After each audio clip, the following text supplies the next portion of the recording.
ผู้เฒ่าเพิ่นของหาลูกหลานมีโอกาสกะวางแน่เด้อการงานจุดโทษผู้ของทางอยู่บ้านนา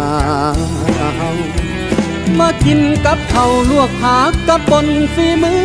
แม่ไปวานแหหาอยู่หากินกับพี่พ่อไปอยู่เมืองใหญ่ภาคจำเก่าลืมแล้วไปนอท่านยังคืดพ่อให้เป้ากลับมาเวลายังยังเรียนคือเขาเต่าดุกบแหวนมันเดินตุกลูกลาเอ๋ยแม่ของค้างสู่คำเศร้าป่านนี้เจ้าเป็นจังใดเนาะลูกเอ๋ยสำบายดีบ่คำ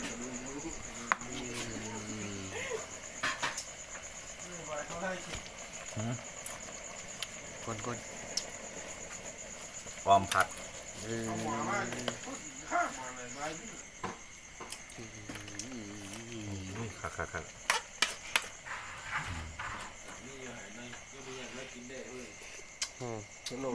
ลงเลย